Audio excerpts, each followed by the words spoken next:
건강 장수를 축소하는 노화는 크게 생리적인 노화와 병적인 노화 두 가지로 나눌 수가 있다. 생리적 노화란 자연스럽게 나이 드는 것을 말한다. 지구상에 존재하는 모든 생명은 탄생, 노화, 사망 과정을 거친다. 영원히 많은 열매를 맺는 사과나무가 없듯 인간도 나이가 들면 세포 개수나 호르몬 분비가 조금씩 줄어든다. 병적 노화는 대표적으로 당뇨병이나 심장병 같은 질병을 말한다. 외부에서 마이너스 요인이 더해져서 일어나는 노화. 예컨대 자외선으로 피부가 손상되는 것을 안티에이징 세계에서는 병적 노화라고 부른다. 병적 노화가 진행되면 몸 본연의 힘이 약해진다. 하지만 병적 노화는 진행을 예방하거나 치료가 가능하다. 매일 7시간씩 자기만 해도 몸의 부담을 줄일 수가 있다. 병적 노화의 요인을 하나하나 제거함으로써 몸 본연의 힘이 회복되어 이른바 늙지 않게 된다. 병적 노화를 조절하기 위해서는 몸의 약점을 만들지 않는 것이 중요하다. 예를 들어 술을 많이 마시는 사람은 간이 약점이 될 수가 있다. 몸에서 약점인 부분은 누구에게나 있다. 문제는 한 곳만 약해지는 것이다. 교감신경, 부교감신경 등의 자율신경 기능이 건강 장수와 깊은 관계가 있는 것은 사실이다. 하지만 부교감신경의 기능만 높이면 되는 것은 아니므로 부교감신경의 기능만 높인다고 해서 건강해지지 않는다. 하나의 항목에만 주목하는 것이 아니라 많은 선수가 있는 팀을 관리하듯 몸을 관리하여 몸 본연의 뛰어난 힘을 이끌어내는 것이 이 책의 기본 사고방식이며 건강 장수를 실현하기 위한 유일무이한 방법이다. 건강 장수를 실현하기 위해 가장 먼저 의식해야 되는 것은 무엇일까? 그것은 바로 시계 유전자이다. 우리 모두가 알다시피 지구는 약 24시간 주기로 회전을 하고 있으며 낮과 밤이 번갈아 찾아온다. 인간뿐만 아니라 지구상의 모든 생물이 이에 적응하기 위해서 생체 리듬을 만들어내는 체내 시계를 가지고 있다. 이를 서케디안 리듬이라고 부른다. 서케디안 리듬은 약 하루라는 의미의 라틴어에서 나온 말이다. 인간의 서케디안 리듬은 오랫동안 약 25시간이라고 알려져 있지만 정확하게는 24시간 11분이라는 그 사실이 최근 연구로 밝혀졌다. 이는 나의 하버드 대학 동료이자 수면의학계의 세계 권위자인 찰스 자이슬러 교수의 연구에 따른 것이다. 이 생체 리듬을 만드는 체내 시계를 조종하는 것이 시계 유전자이다.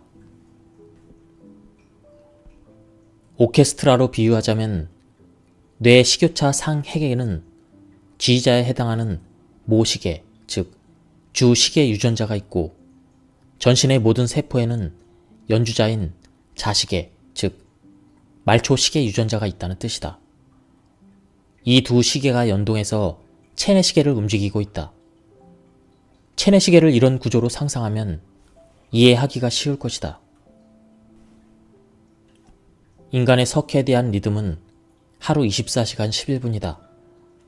하지만 하루는 24시간이므로 시간을 맞추지 않고 방치하면 체내시계는 지구의 리듬과 어긋나버리게 된다. 약간의 차이가 나는 인간의 서케디안 리듬과 하루 24시간을 맞추는 그 기능을 아침에 일어나서 쐬는 햇빛이 해준다. 즉, 아침 햇빛을 쐬면 모시계가 초기화되어 체내시계가 새로운 리듬을 세기 시작한다. 초기화된 모시계는 바로 두 가지 신호를 보낸다. 하나는 뇌의 송방울샘, 즉 송과체, 또 하나는 자시계의 신호를 보내는 것이다. 아침 6시에 일어나서 햇빛을 쐬면 밤 9시경부터 멜라토닌 분비가 시작되어 새벽 3시쯤에는 분비량이 절정에 달한다.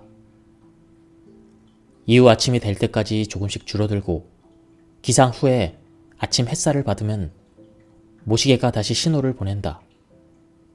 이런 식으로 지구의 리듬과 인간의 리듬이 조화롭게 연동되고 있다. 자시계가 제대로 작동하도록 만드는 스위치는 모두 세 가지이다. 첫 번째는 모시개가 보내는 신호이다. 아침 햇빛으로 모시계의 스위치가 켜졌을 때 자율신경을 통해서 신호가 보내짐으로써 자시계 역시 작동을 시작한다. 두 번째는 식사이다. 음식을 섭취하면 혈액의 영양소가 늘어나 체온이 오르는 등 대사의 변화가 일어난다. 이것이 자시계가 직접 움직이는 스위치가 된다. 특히 중요한 것이 아침 식사이다. 체내 시계의 리듬을 바로잡기 위해서는 아침 아무 때나 밥을 먹어서는 안 되고 기상 후에 1시간 이내에 먹어야 한다.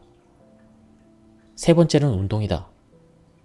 몸을 움직이면 골격근에 있는 PGC1이라는 단백질이 증가해서 자시계의 스위치가 켜진다.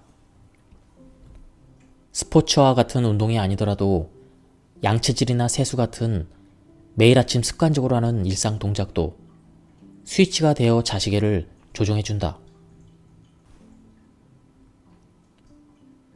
아침에 일어나서 세수를 하고 머리를 빗고 양치질을 하고 아침 식사를 준비하는 등의 동작은 모두 시계 유전자에 보내는 신호가 된다는 얘기다.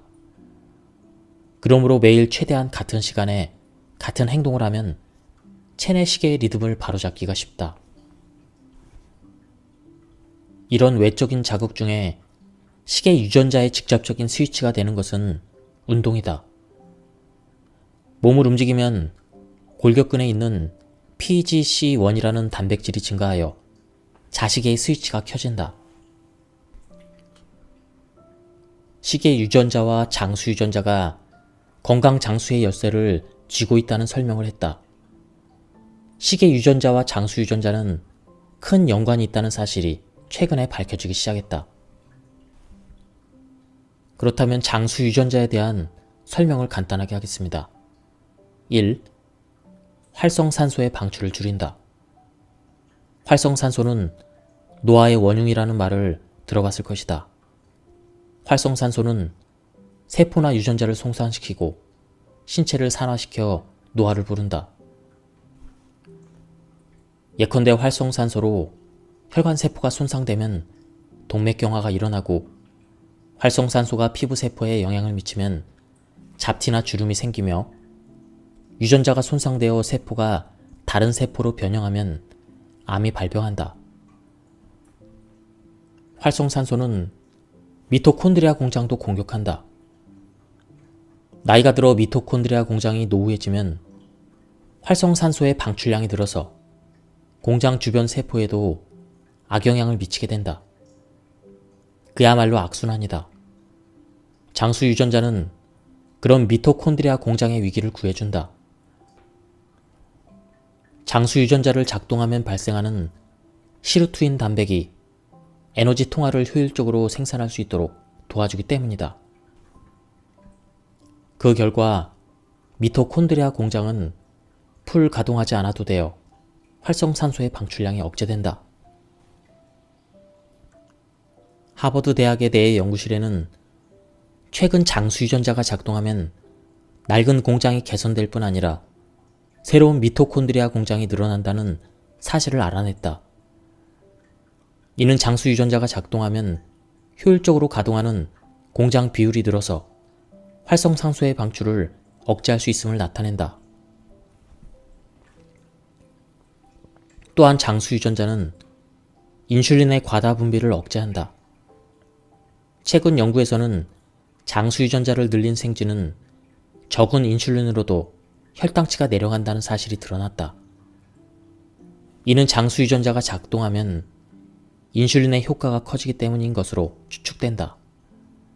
이 연구 결과는 장수 유전자가 작동하면 당뇨병을 막아줄 가능성이 있음을 시사한다. 또한 장수 유전자는 시계 유전자와 연동해서 신체 리듬을 바로잡고 있다. 평소에 잠들어 있는 장수 유전자를 깨우기 위해서는 어떻게 해야 할까? 지금까지의 연구에 따르면 장수 유전자를 작동시키기 위한 스위치는 칼로리 제한, 운동, 레스베라톨 이 세 가지다. 칼로리 제한 기준은 70%이며 칼로리 섭취를 일상생활의 강도에 따른 칼로리 소요량의 70%로 제한한다. 예를 들어 40대 사무직 근무자라면 남성은 하루에 약 2000칼로리, 여성은 1700칼로리가 필요하다고 알려져 있는데 그것을 70% 정도로 억제하는 것이다. 일반적인 칼로리를 제한하는 경우에는 한 달에 1주에서 2주, 예를 들어 일주일 동안 외식을 많이 했다면 그 다음 주에는 칼로리를 70%로 억제하는 그 정도의 속도를 권장한다. 그렇게만 해도 장수 유전자를 작동시키는 효과가 있을 것으로 생각된다. 현재 밝혀진 것은 약간 힘든 운동이 장수 유전자를 작동시킨다는 점이다. 약간 힘든 운동이란 심박수가 평소보다 20%에서 30% 정도 올라가는 정도의 운동을 말한다. 심박수를 재기 어려운 경우 평소 팔굽혀펴기를 30회 거뜬히 한다면 조금 더해서 36 또는 39회 정도 하는 그 정도 숫자라고 생각하면 된다. 레스베라톨은 폴리페놀이라는 식물 성분의 일종으로 레드 와인 등에 포함되어 있다. 이 물질의 특징은 칼로리 제한을 하지 않았음에도 불구하고 칼로리를 제한한 것과 같은 효과를 발생시킨다고 합니다. 멜라토닌에는 크게 다음의 세 가지 기능이 있다. 1. 수면 유도 2. 항산화 3. 면역력 강화. 지금까지 발견된 물질 중에 가장 강력한 항산화 작용을 한 물질은 멜라토닌이다. 멜라토닌 분비량이 많으면 흉선이 충분히 자극되어 T세포도 많아지고 면역력이 높아진다. 멜라토닌은 수면 중에 분비되는데 감기는 많이 자면 낫는다고 하는 이유가 바로 멜라토닌으로 면역력이 강화되기 때문이다. 성장 호르몬에는 단백질이 분해돼 만들어지는 아미노산을 세포에 공급하도록 돕는 성질이 있으며 근육과 피부, 내장과 기관을 만든다. 뼈를 튼튼하게 하거나 손상된 기능을 회복시키는 기능도 가지고 있다. 피부가 깨끗하고 젊어 보이는 사람은 대사와 아미노산에 작용하는 성장 호르몬이 제대로 기능한다고 할 수 있다. 성장 호르몬은 그 밖에도 성적 능력과 면역력을 높이거나 뇌와 시력을 좋게 하고 콜레스테롤을 활용하는 기능을 한다. 어른의 성장 호르몬은 젊음을 유지하기 위해 기능하는 만능 호르몬인 셈이다. 잠든 뒤 처음 찾아오는 깊은 잠인 논렘 수면 중에 하루 70%의 성장 호르몬이 분비된다. 참고로 성장 호르몬은 멜라토닌과 달리 시계 유전자와는 연동되어 있지 않다. 어디에서나 첫 잠의 가장 깊은 수면 중에 가장 많이 분비되는 점이 포인트이다. 뇌가 깊게 잠들고 의식 수준도 떨어지는 것이 논렘 수면이다. 반면에 뇌는 깨어있고 꿈을 꾸거나 안구가 움직이는 것이 렘 수면이다. 아이의 경우 논렘 수면의 비율이 높기 때문에 대량의 성장 호르몬이 분비되지만 어른이 될수록 논렘 수면의 비율이 줄어들기 때문에 잠을 자기만 해서는 성장 호르몬이 충분히 분비되지 않는다. 그러므로 수면 외에도 성장 호르몬의 분비를 유도할 필요가 있다. 성장 호르몬의 분비를 유도하는 세 가지 스위치는 공복, 적절한 스트레스, 운동이다. 1. 성장 호르몬은 배고플 때 분비된다. 배가 고프면 혈당치는 떨어져 이를 감지한 시상하부가 성장 호르몬을 방출하라는 그 명령을 뇌하수체에 내린다. 한층 더 공복 상태가 되면 위 점막에서 그랜린이라는 식욕을 높이는 물질이 나오는데 그랜린도 뇌하수체의 성장 호르몬의 분비를 촉진한다. 따라서 간식은 성장 호르몬 분비에는 역효과이다. 과자 등으로 허기를 채우는 습관, 달달한 음료수로 혈당치를 높이는 습관은 고치는 것이 좋다. 그렇다고 공복 시간이 길수록 성장 호르몬이 많이 나오는 것은 아니다. 성장 호르몬이 나오는 장점보다 혈당치가 급격하게 떨어져 일어나는 저혈당 등의 영향, 식의 유전자가 정상적으로 작동하지 않는 영향이 훨씬 크다. 또 성장 호르몬도 분비 상태가 계속되면 기능이 약해진다. 성장 호르몬의 힘이 최대한 발휘하기 위해서는 나올 때와 나오지 않을 때를 조절하는 것이 필요하다. 성장 호르몬을 제대로 분비시켜서 기능하도록 하기 위해서는 규칙적인 식사를 하고 간식을 먹지 않는 것이 가장 좋은 방법이라고 할 수 있다. 두 번째, 적당한 스트레스는 성장 호르몬 분비를 촉진시킨다. 성장 호르몬은 세포의 손상을 회복시키는 작용도 한다. 피곤할 때는 내장세포가 손상되어 있으므로 시상하부는 성장 호르몬을 방출하라고 뇌하수체에 명령을 내린다. 정신적인 스트레스도 일시적인 허열 상태가 일어나 몸의 미세한 조직이 손상되므로 성장 호르몬이 분비된다. 세 번째, 약간 힘든 운동은 성장 호르몬 분비에 좋다.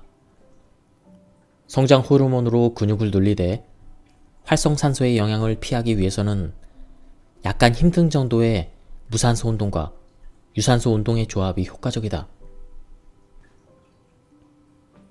내가 권하는 수면 시간대는 자정 취침과 아침 7시 기상, 가능하면 밤 11시 취침과 아침 6시 기상이다. 이 시간대야말로 멜라토닌과 성장 호르몬의 분비량이 많은 시간대와 체내 시계의 리듬이 서로 맞물려 수면의 질이 높아지는 이상적인 시간대이다. 아침 6시에 일어나서 햇볕을 쐬고 스위치를 켜면 멜라토닌은 15시간 후인 오후 9시경부터 대량으로 분비되어 상승을 지속하다가 새벽 3시쯤 절정에 도달한 뒤 서서히 줄어든다. 따라서 밤 11시에 취침하면 그 뒤에 4시간에서 5시간 동안 멜라토닌이 듬뿍 나온다. 체내 시계는 기본적으로 지구 자전 리듬에 맞춰서 움직이므로 날이 밝는 동시에 기상 준비를 한다. 즉, 멜라토닌 분비를 억제하고 렘 수면의 비율을 늘리는 것이다. 즉, 자는 시간이 늦어지면 늦어질수록 논렘 수면 시간대에 렘 수면이 찾아와서 엇갈리게 된다. 날이 밝아질수록 멜라토닌이 줄어들 뿐 아니라 렘 수면의 비율이 높아진 만큼 성장 호르몬의 분비도 급격하게 떨어지므로 악순환이 된다.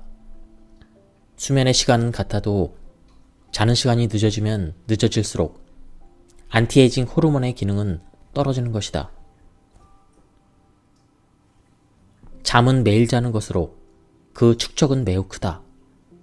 이상적인 취침 시간은 밤 11시이며 늦어도 자정까지는 침대에 누워야 한다. 이를 지키느냐 지키지 않느냐에 따라 노화 속도에 큰 차이가 있다. 체질적으로 수면 시간이 짧아서 밤 11시에 자서 새벽 4시에 일어나는 사람의 건강 상태는 어떨까? 이렇게 잘 경우에는 멜라토닌과 성장 호르몬은 정상적으로 분비된다. 하지만 호르몬은 만들기만 해서는 의미가 없다. 활성산소로 인한 손상을 회복시키고 피부의 탄력을 되찾는 등의 역할을 해야 존재 가치가 있는 것이다. 멜라토닌과 성장 호르몬을 아무리 열심히 만들어도 혈액을 통해서 몸 전체에 운반되고 장기 등으로 현장에서 사용되지 않으면 아무 소용이 없다. 즉, 단시간 수면으로는 상사가 지시를 내렸지만 시간이 부족해서 작업을 마치지 못한 상태가 된다.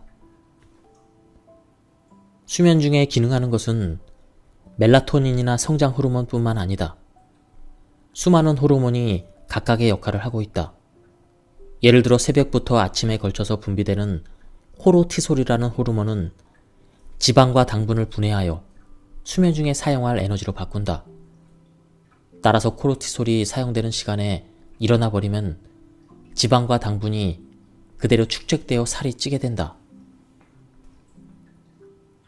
자는 동안에는 못의 혈관이 커져 땀이 나기 때문에 아침에는 몸에 수분이 빠져 있다. 그러므로 아침에 일어나면 물 한 잔을 마시는 습관을 들이자. 시계 유전자의 영향으로 오전 6시부터 7시 사이에는 피를 굳게 하는 응고인자 중 하나인 PAI-1이라는 물질이 강하게 기능한다. 따라서 협심증이나 심근경색, 뇌경색 등을 피하는 의미에서도 수분 섭취가 중요하다. 또 오전에는 활동 시작에 대비해서 혈압과 맥박이 높아져 있으므로 이러한 점에서도 이들 질병에 대한 주의가 필요하다. 아침에 일어났을 때 눈에 눈곱이 끼는 것은 밤에 몸이 재생되면서 쓰레기가 배출되었다는 증거이다.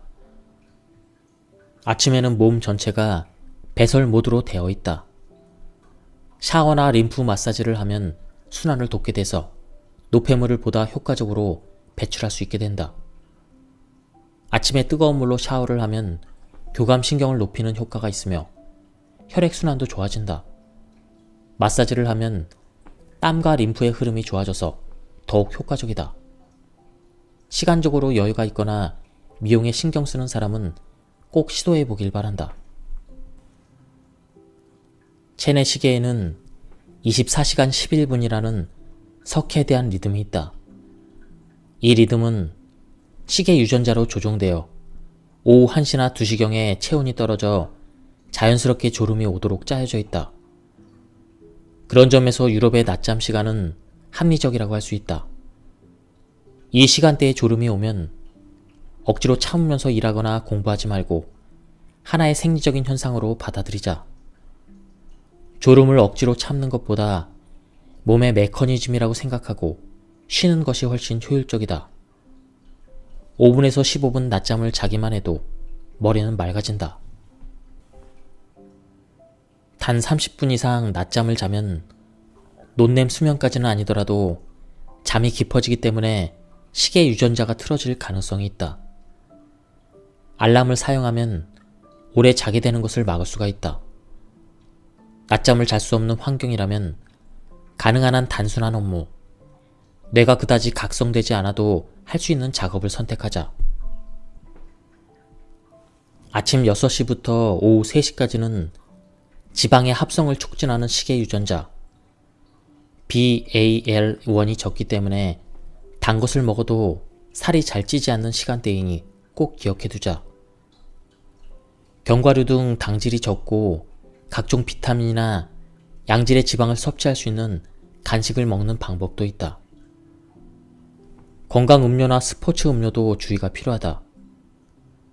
그 중에는 커피나 홍차보다 카페인이 많이 들어있거나 당분이 많은 음료도 있다. 건강을 생각해서 마셨는데 오히려 건강을 해치는 결과가 될 수 있다. 카페인의 효과는 4시간에서 5시간 지속되므로 저녁에 마시면 그날 밤의 수면에도 영향을 미친다. 카페인 함유량이 많은 것은 커피, 홍차, 녹차 순이다.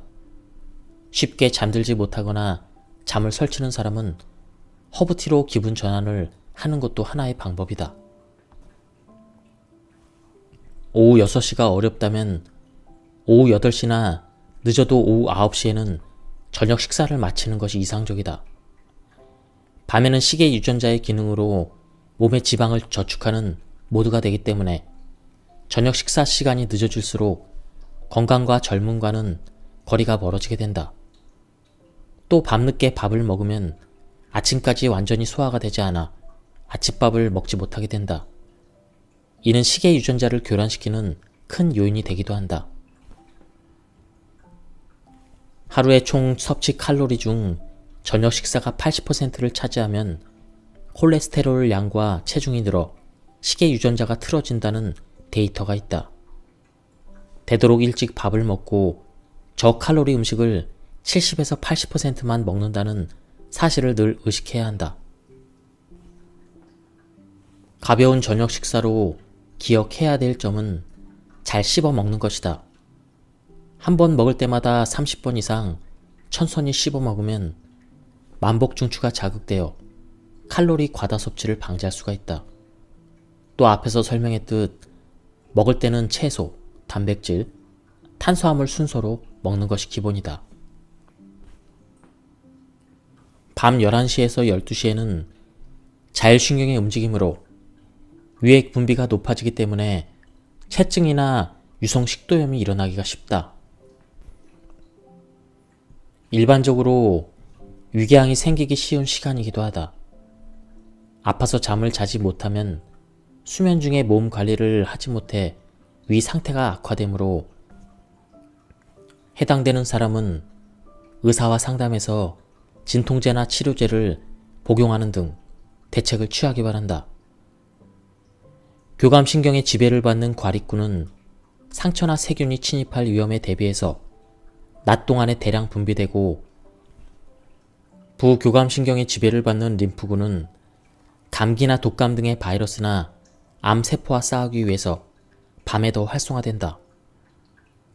감기에 걸렸을 때 밤에 상태가 악화되거나 열이 나는 이유는 몸속에서 림프구가 싸우고 있기 때문이다. 자는 동안에 림프구가 바이러스를 퇴치하면 자신도 모르는 사이에 땀을 많이 흘리게 되고, 그 결과 하룻밤 사이에 감기가 낫는다. 감기에 걸리면 일찍 자라고 말하는 이유가 이 때문이다. 오전 3시부터 7시 사이에는 지방 세포를 분해하는 코르티솔의 움직임이 높아진다고 알려져 있다. 코르티솔은 몸에 축적된 지방을 에너지로 사용하면서 세포를 관리한다. 말하자면 자면서 다이어트를 하는 시간인 셈이다. 자정 전후에 잠자리에 들었다면 오전 3시경까지 듬뿍 분비된 성장 호르몬이 혈관을 지나서 몸 전체에 운반되어 전신에 관리된다. 항산화 작용 및 면역력과 관련이 있는 멜라토닌도 운반되어 몸이 재생 공장으로 변한다. 낮 동안에 상한 피부의 회복도 이 시간대에 이루어진다. 예뻐지고 싶은 사람, 젊고 건강해지고 싶은 사람은 새벽 3시부터의 시간에 푹 자는 것이 중요하다. 반대로 새벽 2시에서 3시까지 깨어서 야행성 생활을 하는 사람이나 몸의 관리 작업이 끝나기 전에 잠이 깨는 단시간 수면자는 재생의 기회를 놓치고 있다고 할 수 있다. 오전 3시부터 4시까지는 신부 체온이 가장 많이 떨어지는 때라 장기 관리가 잘 되지만 암세포가 활발해지는 시간이기도 하다. 암은 체온이 낮아지면 증식하는 성질이 있기 때문이다. 우리 몸에는 매일 암세포가 5,000개나 만들어진다고 알려져 있다. 암세포들이 발병에 이르지 않는 것은 과립구와 림프구를 비롯한 면역 시스템이 몸에 갖추어져 있어 그날 생긴 암이 그날 안에 치료되기 때문이다.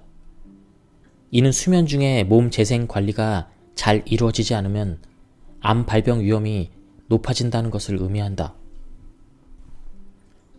밤에는 항이뇨 호르몬이라는 소변 생성 억제 호르몬이 분비되는데 특히 새벽 4시에서 5시에 가장 많이 분비되도록 조정된다.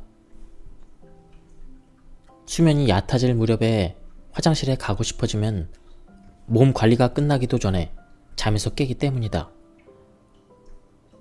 이 호르몬은 중간에 잠을 깨지 않게 해주는 호르몬입니다. 그런데 나이가 들면 항이뇨 호르몬 분비가 줄어든다. 스트레스로 신경이 예민해지거나 수면이 너무 얕아도 분비가 저해된다. 따라서 밤에 시도 때도 없이 화장실에 가고 싶다거나 화장실에 가고 싶어서 빨리 눈이 떠지는 현상은 노화 현상의 하나인 것이다. 수면 사이클은 한 번 잠이 깨도 참고 눈을 감고 있으면 다시 잠이 오도록 만들어져 있다. 몸의 리듬을 생각하면 계속 자는 것이 좋다. 밤중 또는 새벽에 잠이 깨면 일어나지 말고 눈을 감고 있도록 하자. 다시 원활하게 잠에 들기 위해서는 화장실에 갈 때 불을 밝게 켜지 말아야 한다. 시각적인 자극으로 교감신경을 높이거나 멜라토닌이 저해되기 때문이다. 다만 어두운 곳에 걷다 보면 넘어질 위험도 있으므로 화장실 주변을 은은한 정도의 밝기로 해두는 것이 좋다. 침실에 돌아가면 바로 이불 속으로 들어가서 눈을 감자. 자칫 휴대전화를 보거나 하면 전자파와 블루라이트의 자극으로 더더욱 잠을 자지 못하게 된다. 잠을 자주 설치는 사람은 잔잔한 음악을 준비하거나 라벤더 아로마를 침실에 놔두는 등 다시 잠을 청할 수 있는 환경을 만들 필요가 있다. 늙지 않고 살찌지 않고 병에 걸리지 않는 몸은 잠자고 있을 때 만들어진다. 지금까지 설명했듯 수면이란 그저 몸을 쉬게 하는 것이 아니라 수면 중에도 몸은 전신의 세포로 매우 중요한 활동을 하고 있다. 정리하면 다음과 같다. 1. 몸을 성장시키고 재생시킨다. 2. 면역력을 높이고 병을 치료한다. 3. 몸속에 생긴 노폐물을 배제한다. 4. 다음날의 활동에 대비해서 효소를 만든다. 5. 뇌와 정신 신경 활동에 관리를 한다. 이것이 수면을 몸의 재생 공장이라고 부르는 이유이다. 이 재생 공장을 전력 가동하기 위해서는 국리가 필요하다. 핵심은 몸의 2대 조종 계통인 호르몬계와 자율신경계의 힘을 수면 중에 최대한 끌어올리는 것이다. 구체적으로는 자정 전에 자고 아침 7시에 일어나는 것이다. 혹은 밤 11시에 자고 아침 6시에 일어나는 것이다. 그리고 지금까지 설명했듯 깨어있는 시간대에는 식사나 운동에 신경을 써서 수면의 질을 높이는 것이다. 이렇게만 하면 잘 자기만 해도 늙지 않고 살찌지 않고 병들지 않는 몸이 만들어진다. 분명히 수면 부족은 고통스럽고 몸을 관리할 시간이 부족하다는 점에서 마이너스이다. 하지만 기상 시간이 늦어지면 체내 시간도 틀어진다. 이럴 경우에도 수면 시간을 기준으로 다음날 기상 시간을 조정하지 말고 체내 시간을 중심에 두어야 한다. 즉, 수면 시간이 부족하더라도 가능한 한 매일 같은 시간에 일어나는 것이 이상적이다. 매일 아침 6시나 7시에 일어나는 사람은 8시나 9시에는 멜라토닌이 거의 분비되지 않는다. 그러므로 대낮까지 잔다고 해도 수면의 질은 좋지 않다. 또 수면 부족이 지속되면 멜라토닌이 부족해지므로 항산화 작용이 있는 채소나 과일을 평소보다 많이 섭취하거나 비타민 C나 비타민 E, 레스베라톨 등의 항산화 영양 보충제를 먹는 것이 좋다. 지금까지 이 책에 대한 리뷰를 모두 마쳤습니다. 이 책은 잠의 중요성에 대해서 굉장히 강조를 많이 하고 있습니다. 저도 이 책을 통해서 좀 생각보다 일찍 자야 되겠다는 생각이 많이 들었습니다. 늦어도 12시 전에는 자야 되겠다는 생각이 들었습니다. 그리고 제가 요약 발췌해서 읽었기 때문에 전체적인 맥락을 파악하고 싶은 분들은 책을 구해서 읽어보실 것을 추천드립니다. 여기서 리뷰를 마치도록 하겠습니다. 감사합니다. 건강 장수를 축소하는 노화는 크게 생리적인 노화와 병적인 노화 두 가지로 나눌 수가 있다. 생리적 노화란 자연스럽게 나이 드는 것을 말한다. 지구상에 존재하는 모든 생명은 탄생, 노화, 사망 과정을 거친다. 영원히 많은 열매를 맺는 사과나무가 없듯 인간도 나이가 들면 세포 개수나 호르몬 분비가 조금씩 줄어든다. 병적 노화는 대표적으로 당뇨병이나 심장병 같은 질병을 말한다. 외부에서 마이너스 요인이 더해져서 일어나는 노화. 예컨대 자외선으로 피부가 손상되는 것을 안티에이징 세계에서는 병적 노화라고 부른다. 병적 노화가 진행되면 몸 본연의 힘이 약해진다.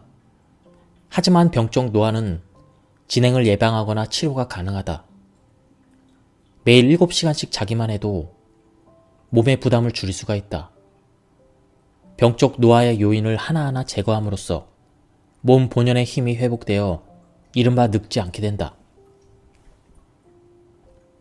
병적 노화를 조절하기 위해서는 몸의 약점을 만들지 않는 것이 중요하다. 예를 들어 술을 많이 마시는 사람은 간이 약점이 될 수가 있다. 몸에서 약점인 부분은 누구에게나 있다. 문제는 한 곳만 약해지는 것이다. 교감신경, 부교감신경 등의 자율신경 기능이 건강 장수와 깊은 관계가 있는 것은 사실이다. 하지만 부교감신경의 기능만 높이면 되는 것은 아니므로 부교감신경의 기능만 높인다고 해서 건강해지지 않는다. 하나의 항목에만 주목하는 것이 아니라 많은 선수가 있는 팀을 관리하듯 몸을 관리하여 몸 본연의 뛰어난 힘을 이끌어내는 것이 이 책의 기본 사고방식이며 건강 장수를 실현하기 위한 유일무이한 방법이다. 건강 장수를 실현하기 위해 가장 먼저 의식해야 되는 것은 무엇일까? 그것은 바로 시계 유전자이다. 우리 모두가 알다시피 지구는 약 24시간 주기로 회전을 하고 있으며 낮과 밤이 번갈아 찾아온다. 인간뿐만 아니라 지구상의 모든 생물이 이에 적응하기 위해서 생체 리듬을 만들어내는 체내 시계를 가지고 있다. 이를 서케디안 리듬이라고 부른다. 서케디안 리듬은 약 하루라는 의미의 라틴어에서 나온 말이다. 인간의 서케디안 리듬은 오랫동안 약 25시간이라고 알려져 있지만 정확하게는 24시간 11분이라는 그 사실이 최근 연구로 밝혀졌다. 이는 나의 하버드 대학 동료이자 수면의학계의 세계 권위자인 찰스 자이슬러 교수의 연구에 따른 것이다. 이 생체 리듬을 만드는 체내 시계를 조종하는 것이 시계 유전자이다. 오케스트라로 비유하자면 뇌의 식교차 상핵에는 지휘자에 해당하는 모시계, 즉 주시계 유전자가 있고 전신의 모든 세포에는 연주자인 자시계, 즉 말초시계 유전자가 있다는 뜻이다. 이 두 시계가 연동해서 체내시계를 움직이고 있다. 체내시계를 이런 구조로 상상하면 이해하기가 쉬울 것이다. 인간의 서케디안 리듬은 하루 24시간 11분이다. 하지만 하루는 24시간이므로 시간을 맞추지 않고 방치하면 체내시계는 지구의 리듬과 어긋나 버리게 된다. 약간의 차이가 나는 인간의 서케디안 리듬과 하루 24시간을 맞추는 그 기능을 아침에 일어나서 쐬는 햇빛이 해준다. 즉, 아침 햇빛을 쐬면 모시계가 초기화되어 체내시계가 새로운 리듬을 세기 시작한다. 초기화된 모시계는 바로 두 가지 신호를 보낸다. 하나는 뇌의 송방울샘, 즉 송과 체, 또 하나는 자시계의 신호를 보내는 것이다. 아침 6시에 일어나서 햇빛을 쐬면 밤 9시경부터 멜라토닌 분비가 시작되어 새벽 3시쯤에는 분비량이 절정에 달한다. 이후 아침이 될 때까지 조금씩 줄어들고 기상 후에 아침 햇살을 받으면 모시계가 다시 신호를 보낸다. 이런 식으로 지구의 리듬과 인간의 리듬이 조화롭게 연동되고 있다. 자시계가 제대로 작동하도록 만드는 스위치는 모두 세 가지이다. 첫 번째는 모시계가 보내는 신호이다. 아침 햇빛으로 모시계의 스위치가 켜졌을 때 자율신경을 통해서 신호가 보내짐으로써 자시계 역시 작동을 시작한다. 두 번째는 식사이다. 음식을 섭취하면 혈액의 영양소가 늘어나 체온이 오르는 등 대사의 변화가 일어난다. 이것이 자시계가 직접 움직이는 스위치가 된다. 특히 중요한 것이 아침 식사이다. 체내시계의 리듬을 바로잡기 위해서는 아침 아무 때나 밥을 먹어서는 안 되고 기상 후에 1시간 이내에 먹어야 한다. 세 번째는 운동이다. 몸을 움직이면 골격근에 있는 PGC1이라는 단백질이 증가해서 자시계의 스위치가 켜진다. 스포츠와 같은 운동이 아니더라도 양치질이나 세수 같은 매일 아침 습관적으로 하는 일상 동작도 스위치가 되어 자시계를 조종해준다. 아침에 일어나서 세수를 하고 머리를 빗고 양치질을 하고 아침 식사를 준비하는 등의 동작은 모두 시계 유전자에 보내는 신호가 된다는 얘기다. 그러므로 매일 최대한 같은 시간에 같은 행동을 하면 체내 시계의 리듬을 바로잡기가 쉽다. 이런 외적인 자극 중에 시계 유전자의 직접적인 스위치가 되는 것은 운동이다. 몸을 움직이면 골격근에 있는 PGC1이라는 단백질이 증가하여 자시계의 스위치가 켜진다. 시계 유전자와 장수 유전자가 건강 장수의 열쇠를 쥐고 있다는 설명을 했다. 시계 유전자와 장수 유전자는 큰 연관이 있다는 사실이 최근에 밝혀지기 시작했다. 그렇다면 장수 유전자에 대한 설명을 간단하게 하겠습니다. 1. 활성산소의 방출을 줄인다. 활성산소는 노화의 원흉이라는 말을 들어봤을 것이다. 활성산소는 세포나 유전자를 손상시키고 신체를 산화시켜 노화를 부른다. 예컨대 활성산소로 혈관세포가 손상되면 동맥경화가 일어나고 활성산소가 피부세포에 영향을 미치면 잡티나 주름이 생기며 유전자가 손상되어 세포가 다른 세포로 변형하면 암이 발병한다. 활성산소는 미토콘드리아 공장도 공격한다. 나이가 들어 미토콘드리아 공장이 노후해지면 활성산소의 방출량이 늘어서 공장 주변 세포에도 악영향을 미치게 된다. 그야말로 악순환이다.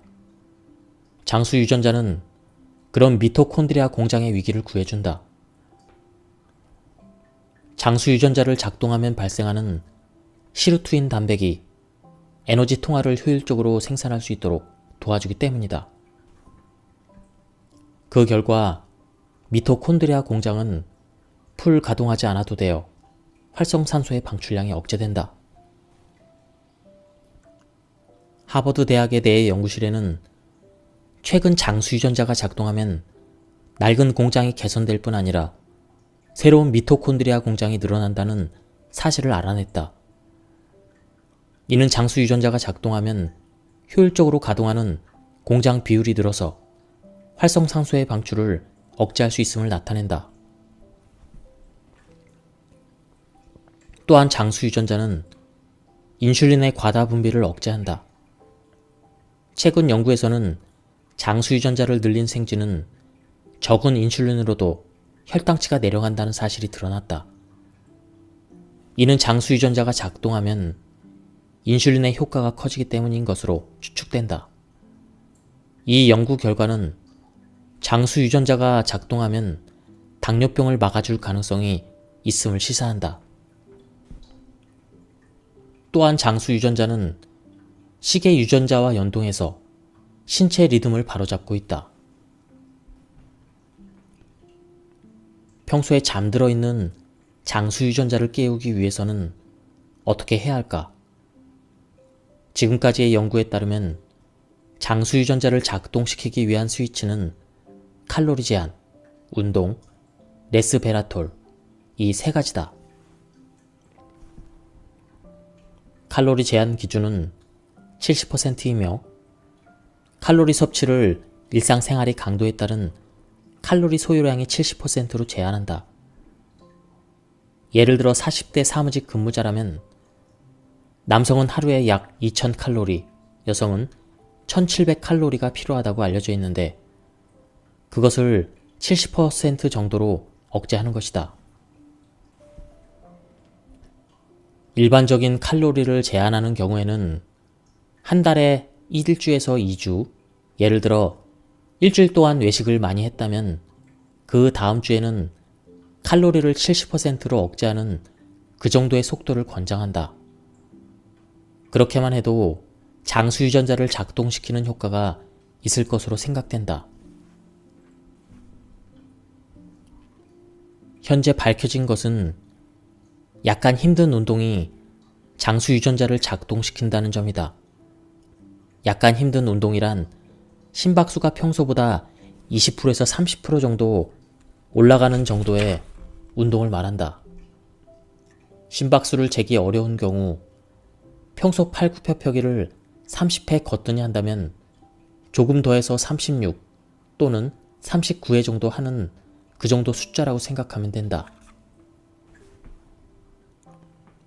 레스베라톨은 폴리페놀이라는 식물 성분의 일종으로 레드 와인 등에 포함되어 있다. 이 물질의 특징은 칼로리 제한을 하지 않았음에도 불구하고 칼로리를 제한한 것과 같은 효과를 발생시킨다고 합니다. 멜라토닌에는 크게 다음의 세 가지 기능이 있다. 1. 수면 유도 2. 항산화 3. 면역력 강화. 지금까지 발견된 물질 중에 가장 강력한 항산화 작용을 한 물질은 멜라토닌이다. 멜라토닌 분비량이 많으면 흉선이 충분히 자극되어 T세포도 많아지고 면역력이 높아진다. 멜라토닌은 수면 중에 분비되는데 감기는 많이 자면 낫는다고 하는 이유가 바로 멜라토닌으로 면역력이 강화되기 때문이다. 성장 호르몬에는 단백질이 분해돼 만들어지는 아미노산을 세포에 공급하도록 돕는 성질이 있으며 근육과 피부, 내장과 기관을 만든다. 뼈를 튼튼하게 하거나 손상된 기능을 회복시키는 기능도 가지고 있다. 피부가 깨끗하고 젊어 보이는 사람은 대사와 아미노산에 작용하는 성장 호르몬이 제대로 기능한다고 할 수 있다. 성장 호르몬은 그 밖에도 성적 능력과 면역력을 높이거나 뇌와 시력을 좋게 하고 콜레스테롤을 활용하는 기능을 한다. 어른의 성장 호르몬은 젊음을 유지하기 위해 기능하는 만능 호르몬인 셈이다. 잠든 뒤 처음 찾아오는 깊은 잠인 논렘 수면 중에 하루 70%의 성장 호르몬이 분비된다. 참고로 성장 호르몬은 멜라토닌과 달리 시계 유전자와는 연동되어 있지 않다. 어디에서나 첫 잠의 가장 깊은 수면 중에 가장 많이 분비되는 점이 포인트이다.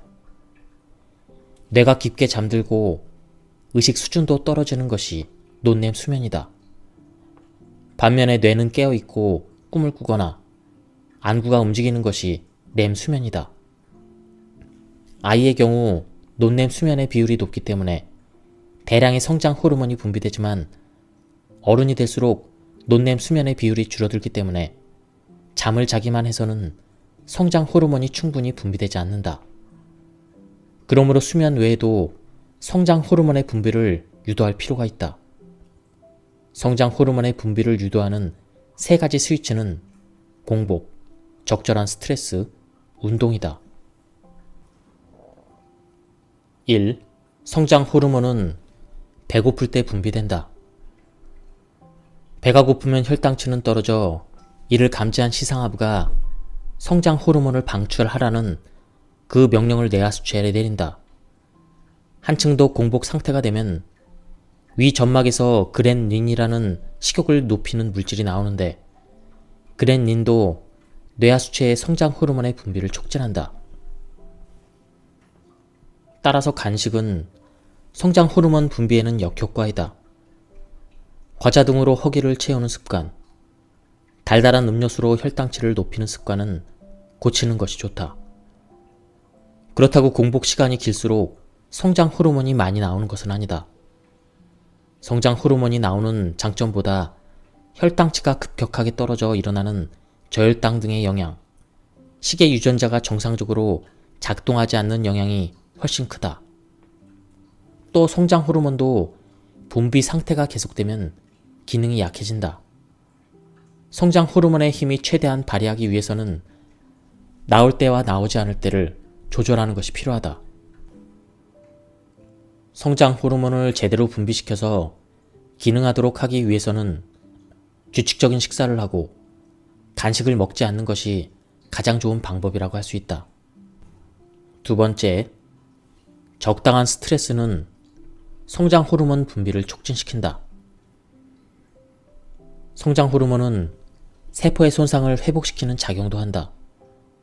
피곤할 때는 내장세포가 손상되어 있으므로 시상하부는 성장 호르몬을 방출하라고 뇌하수체에 명령을 내린다. 정신적인 스트레스도 일시적인 허열 상태가 일어나 몸의 미세한 조직이 손상되므로 성장 호르몬이 분비된다. 세 번째, 약간 힘든 운동은 성장 호르몬 분비에 좋다. 성장 호르몬으로 근육을 늘리되 활성산소의 영향을 피하기 위해서는 약간 힘든 정도의 무산소 운동과 유산소 운동의 조합이 효과적이다.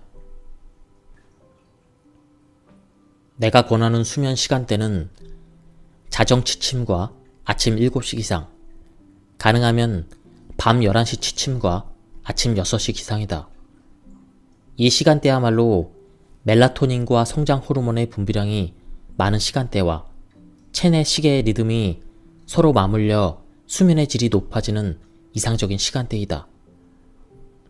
아침 6시에 일어나서 햇볕을 쐬고 스위치를 켜면 멜라토닌은 15시간 후인 오후 9시경부터 대량으로 분비되어 상승을 지속하다가 새벽 3시쯤 절정에 도달한 뒤 서서히 줄어든다. 따라서 밤 11시에 취침하면 그 뒤에 4시간에서 5시간 동안 멜라토닌이 듬뿍 나온다. 체내 시계는 기본적으로 지구 자전 리듬에 맞춰서 움직이므로 날이 밝는 동시에 기상 준비를 한다. 즉, 멜라토닌 분비를 억제하고 렘 수면의 비율을 늘리는 것이다. 즉, 자는 시간이 늦어지면 늦어질수록 논렘 수면 시간대에 렘 수면이 찾아와서 엇갈리게 된다. 날이 밝아질수록 멜라토닌이 줄어들 뿐 아니라 렘 수면의 비율이 높아진 만큼 성장 호르몬의 분비도 급격하게 떨어지므로 악순환이 된다. 수면의 시간은 같아도 자는 시간이 늦어지면 늦어질수록 안티에이징 호르몬의 기능은 떨어지는 것이다. 잠은 매일 자는 것으로 그 축적은 매우 크다.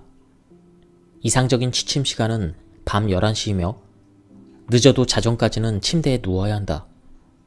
이를 지키느냐 지키지 않느냐에 따라 노화 속도에 큰 차이가 있다. 체질적으로 수면 시간이 짧아서 밤 11시에 자서 새벽 4시에 일어나는 사람의 건강 상태는 어떨까? 이렇게 잘 경우에는 멜라토닌과 성장 호르몬은 정상적으로 분비된다. 하지만 호르몬은 만들기만 해서는 의미가 없다.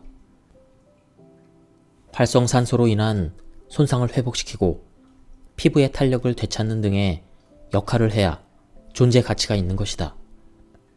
멜라토닌과 성장 호르몬을 아무리 열심히 만들어도 혈액을 통해서 몸 전체에 운반되고 장기 등으로 현장에서 사용되지 않으면 아무 소용이 없다. 즉, 단시간 수면으로는 상사가 지시를 내렸지만 시간이 부족해서 작업을 마치지 못한 상태가 된다. 수면 중에 기능하는 것은 멜라토닌이나 성장 호르몬뿐만 아니다. 수많은 호르몬이 각각의 역할을 하고 있다. 예를 들어 새벽부터 아침에 걸쳐서 분비되는 코르티솔이라는 호르몬은 지방과 당분을 분해하여 수면 중에 사용할 에너지로 바꾼다. 따라서 코르티솔이 사용되는 시간에 일어나 버리면 지방과 당분이 그대로 축적되어 살이 찌게 된다. 자는 동안에는 못의 혈관이 커져 땀이 나기 때문에 아침에는 몸에 수분이 빠져 있다.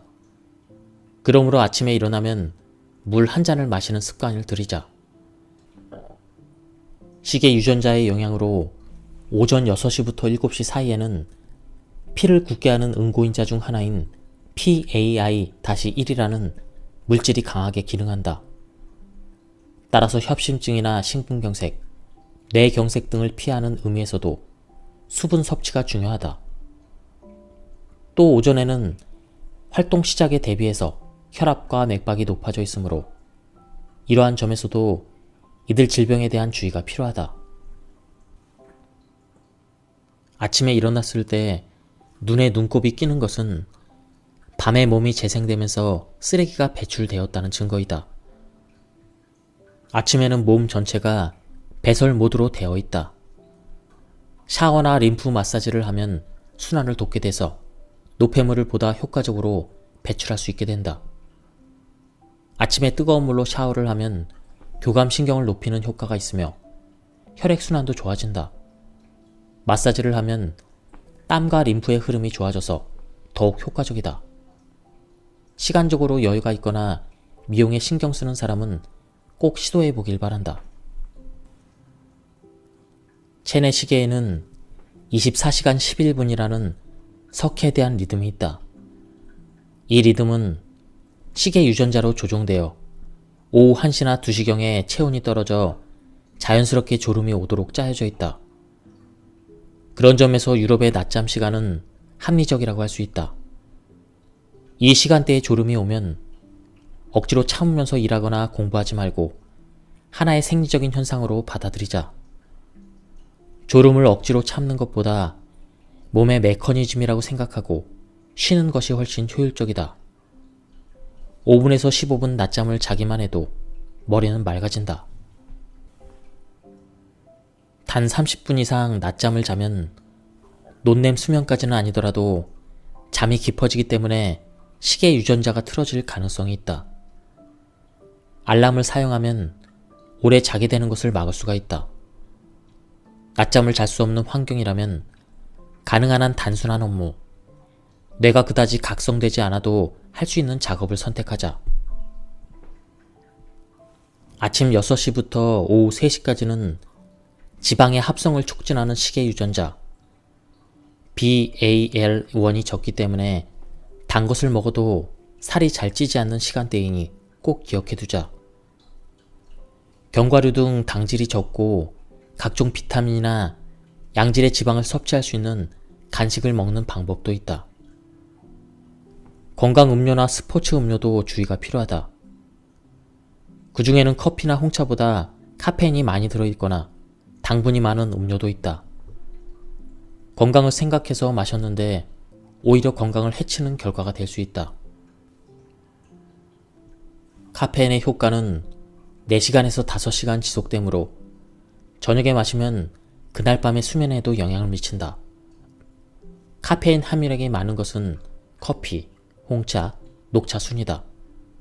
쉽게 잠들지 못하거나 잠을 설치는 사람은 허브티로 기분 전환을 하는 것도 하나의 방법이다. 오후 6시가 어렵다면 오후 8시나 늦어도 오후 9시에는 저녁 식사를 마치는 것이 이상적이다. 밤에는 시계 유전자의 기능으로 몸의 지방을 저축하는 모드가 되기 때문에 저녁 식사 시간이 늦어질수록 건강과 젊음과는 거리가 멀어지게 된다. 또 밤늦게 밥을 먹으면 아침까지 완전히 소화가 되지 않아 아침밥을 먹지 못하게 된다. 이는 시계 유전자를 교란시키는 큰 요인이 되기도 한다. 하루의 총 섭취 칼로리 중 저녁 식사가 80%를 차지하면 콜레스테롤 양과 체중이 늘어 식의 유전자가 틀어진다는 데이터가 있다. 되도록 일찍 밥을 먹고 저칼로리 음식을 70에서 80%만 먹는다는 사실을 늘 의식해야 한다. 가벼운 저녁 식사로 기억해야 될 점은 잘 씹어 먹는 것이다. 한 번 먹을 때마다 30번 이상 천천히 씹어 먹으면 만복 중추가 자극되어 칼로리 과다 섭취를 방지할 수가 있다. 또 앞에서 설명했듯 먹을 때는 채소, 단백질, 탄수화물 순서로 먹는 것이 기본이다. 밤 11시에서 12시에는 자율신경의 움직임으로 위액 분비가 높아지기 때문에 체증이나 유성 식도염이 일어나기가 쉽다. 일반적으로 위궤양이 생기기 쉬운 시간이기도 하다. 아파서 잠을 자지 못하면 수면 중에 몸 관리를 하지 못해 위 상태가 악화되므로 해당되는 사람은 의사와 상담해서 진통제나 치료제를 복용하는 등 대책을 취하기 바란다. 교감신경의 지배를 받는 과립구는 상처나 세균이 침입할 위험에 대비해서 낮 동안에 대량 분비되고, 부교감신경의 지배를 받는 림프구는 감기나 독감 등의 바이러스나 암세포와 싸우기 위해서 밤에 더 활성화된다.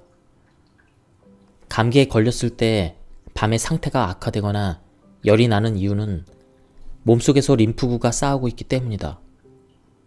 자는 동안에 림프구가 바이러스를 퇴치하면 자신도 모르는 사이에 땀을 많이 흘리게 되고, 그 결과 하룻밤 사이에 감기가 낫는다.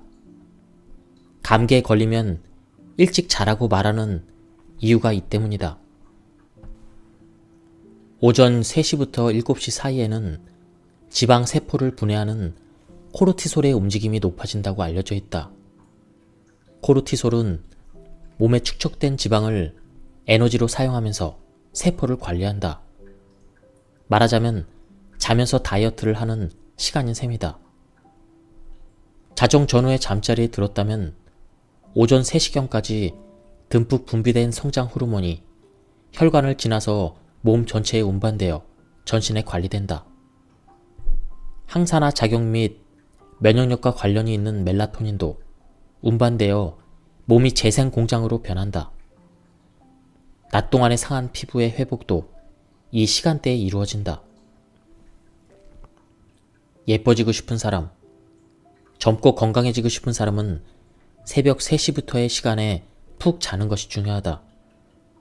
반대로 새벽 2시에서 3시까지 깨어서 야행성 생활을 하는 사람이나 몸의 관리 작업이 끝나기 전에 잠이 깨는 단시간 수면자는 재생의 기회를 놓치고 있다고 할 수 있다. 오전 3시부터 4시까지는 신부 체온이 가장 많이 떨어지는 때라 장기 관리가 잘 되지만 암세포가 활발해지는 시간이기도 하다. 암은 체온이 낮아지면 증식하는 성질이 있기 때문이다. 우리 몸에는 매일 암세포가 5,000개나 만들어진다고 알려져 있다. 암세포들이 발병에 이르지 않는 것은 과립구와 림프구를 비롯한 면역 시스템이 몸에 갖추어져 있어 그날 생긴 암이 그날 안에 치료되기 때문이다. 이는 수면 중에 몸 재생 관리가 잘 이루어지지 않으면 암 발병 위험이 높아진다는 것을 의미한다. 밤에는 항이뇨 호르몬이라는 소변 생성 억제 호르몬이 분비되는데 특히 새벽 4시에서 5시에 가장 많이 분비되도록 조정된다. 수면이 얕아질 무렵에 화장실에 가고 싶어지면 몸 관리가 끝나기도 전에 잠에서 깨기 때문이다. 이 호르몬은 중간에 잠을 깨지 않게 해주는 호르몬입니다. 그런데 나이가 들면 항이뇨 호르몬 분비가 줄어든다. 스트레스로 신경이 예민해지거나 수면이 너무 얕아도 분비가 저해된다. 따라서 밤에 시도 때도 없이 화장실에 가고 싶다거나 화장실에 가고 싶어서 빨리 눈이 떠지는 현상은 노화 현상의 하나인 것이다. 수면 사이클은 한번 잠이 깨도 참고 눈을 감고 있으면 다시 잠이 오도록 만들어져 있다. 몸의 리듬을 생각하면 계속 자는 것이 좋다. 밤중 또는 새벽에 잠이 깨면 일어나지 말고 눈을 감고 있도록 하자. 다시 원활하게 잠에 들기 위해서는 화장실에 갈 때 불을 밝게 켜지 말아야 한다. 시각적인 자극으로 교감신경을 높이거나 멜라토닌이 저해되기 때문이다. 다만 어두운 곳에 걷다 보면 넘어질 위험도 있으므로 화장실 주변을 은은한 정도의 밝기로 해두는 것이 좋다. 침실에 돌아가면 바로 이불 속으로 들어가서 눈을 감자. 자칫 휴대전화를 보거나 하면 전자파와 블루라이트의 자극으로 더더욱 잠을 자지 못하게 된다. 잠을 자주 설치는 사람은 잔잔한 음악을 준비하거나 라벤더 아로마를 침실에 놔두는 등 다시 잠을 청할 수 있는 환경을 만들 필요가 있다. 늙지 않고 살찌지 않고 병에 걸리지 않는 몸은 잠자고 있을 때 만들어진다. 지금까지 설명했듯 수면이란 그저 몸을 쉬게 하는 것이 아니라 수면 중에도 몸은 전신의 세포로 매우 중요한 활동을 하고 있다. 정리하면 다음과 같다. 1. 몸을 성장시키고 재생시킨다. 2. 면역력을 높이고 병을 치료한다. 3. 몸속에 생긴 노폐물을 배제한다. 4. 다음 날의 활동에 대비해서 효소를 만든다. 5. 뇌와 정신 신경 활동에 관리를 한다. 이것이 수면을 몸의 재생 공장이라고 부르는 이유이다. 이 재생 공장을 전력 가동하기 위해서는 국리가 필요하다. 핵심은 몸의 일의 조종 계통인 호르몬계와 자율신경계의 힘을 수면 중에 최대한 끌어올리는 것이다. 구체적으로는 자정 전에 자고 아침 7시에 일어나는 것이다. 혹은 밤 11시에 자고 아침 6시에 일어나는 것이다. 그리고 지금까지 설명했듯 깨어있는 시간대에는 식사나 운동에 신경을 써서 수면의 질을 높이는 것이다. 이렇게만 하면 잘 자기만 해도 늙지 않고 살찌지 않고 병들지 않는 몸이 만들어진다. 분명히 수면 부족은 고통스럽고 몸을 관리할 시간이 부족하다는 점에서 마이너스이다. 하지만 기상 시간이 늦어지면 체내 시간도 틀어진다. 이럴 경우에도 수면 시간을 기준으로 다음날 기상 시간을 조종하지 말고 체내 시간을 중심에 두어야 한다. 즉, 수면 시간이 부족하더라도 가능한 한 매일 같은 시간에 일어나는 것이 이상적이다. 매일 아침 6시나 7시에 일어나는 사람은 8시나 9시에는 멜라토닌이 거의 분비되지 않는다. 그러므로 대낮까지 잔다고 해도 수면의 질은 좋지 않다. 또 수면 부족이 지속되면 멜라토닌이 부족해지므로 항산화 작용이 있는 채소나 과일을 평소보다 많이 섭취하거나 비타민 C나 비타민 E, 레스베라톨 등의 항산화 영양 보충제를 먹는 것이 좋다. 지금까지 이 책에 대한 리뷰를 모두 마쳤습니다. 이 책은 잠의 중요성에 대해서 굉장히 강조를 많이 하고 있습니다. 저도 이 책을 통해서 좀 생각보다 일찍 자야 되겠다는 생각이 많이 들었습니다. 늦어도 12시 전에는 자야 되겠다는 생각이 들었습니다. 그리고 제가 요약 발췌해서 읽었기 때문에 전체적인 맥락을 파악하고 싶은 분들은 책을 구해서 읽어보실 것을 추천드립니다. 여기서 리뷰를 마치도록 하겠습니다. 감사합니다.